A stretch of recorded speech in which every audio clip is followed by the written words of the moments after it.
नमस्ते friends, my name is Sandhya and welcome back to Sanjh academy.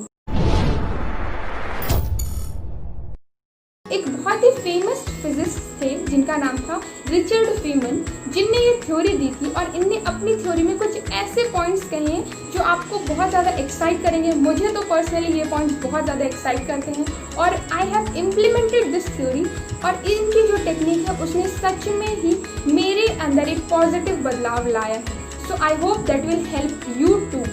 सो इनकी theory में जो स्टेप 1 है वो है collect all the information regarding the topic. सबसे पहले आपको क्या करना है, एक टॉपिक लेना है। जैसे कि आप कुछ स्टडी कर रहे हो, फॉर एग्जांपल केमिस्ट्री ले लेते हैं। अगर आपने केमिस्ट्री में चैप्टर 1 उठाया क्लास 11th का, some basic concept of chemistry, ठीक है, आपने टॉपिक उठाया। टॉपिक उठाने के बाद सबसे पहले उस टॉपिक से रिलेटेड जितनी भी इंफॉर्मेशन आपके पास है आप उस सबको गैदर कर लो, ठीक है। गैदर करने के बाद सबको गो थ्रू हो, एक बार सब कुछ पढ़ो। सब कुछ पढ़ने के बाद फॉर एग्जांपल आपने उस स्पेसिफिक चैप्टर के लिए 4 बुक्स रेफर की थी, चारों बुक्स पढ़ ली आपने। उसके बाद चारों बुक्स पढ़ने के बाद आपके पास इतना इन्फॉर्मेशन हो गया कि आप एक स्पेसिफिक टॉपिक को फिर से लिख सकते हो। तो एक प्लेन पेज ऑफ पेपर लो, उस प्लेन पेज ऑफ पेपर में उस जितनी भी इंफॉर्मेशन आपने कलेक्ट की है तो उस पूरी इंफॉर्मेशन को इस तरीके से लिखो कि यदि आप उस पेपर को किसी और को देते हो तो उसे वो समझने में कोई दिक्कत ना हो। One more thing that you have to make sure कि जब आप उस इंफॉर्मेशन को लिख रहे हो तो उसे साथ में बोलते भी जाओ आउट लाउड, जोर जोर से बोल बोल के उस इंफॉर्मेशन को नोट डाउन करो। और इस तरीके से लिखो जैसे कि आप किसी को समझा रहे हो, जैसे कि आप किसी बच्चे को वो चीज़ एक्सप्लेन कर रहे हो। तो उससे क्या होगा कि आप जब उस चीज़ को बोलोगे और लिखोगे तो आपका माइंड उसे 2 वे प्रोसेस करेगा। In the form of writing, आप उसे लिख भी रहे हो और बोल भी रहे हो, तो ऑडिबली भी वो चीज़ आपके माइंड में जाएगी और आपकी आइज उसे देख के भी इंटरनली एक्सेस करेंगी। तो ऐसा करने से आपको 2 फायदे हो जाएंगे। स्टेप 3 क्या है कि जब आपने इस पूरी इन्फॉर्मेशन को लिख लिया तो अब आप इसे किसी को एक्सप्लेन करने की कोशिश करें। यदि आपके आसपास कोई नहीं है तो आप एज्यूम कर लें कि आप ये थ्योरी खुद को ही समझा रहे हैं, ठीक है।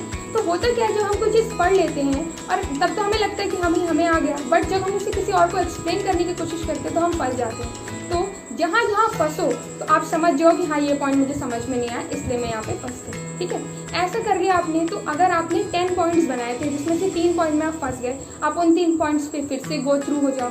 गो थ्रू करने के बाद जब आप दोबारा उस चीज़ को फिर से किसी को एक्सप्लेन करने लगे, this time if you got all the 10 points right, that means आपको वो थ्योरी अच्छे से समझ में आ गई है।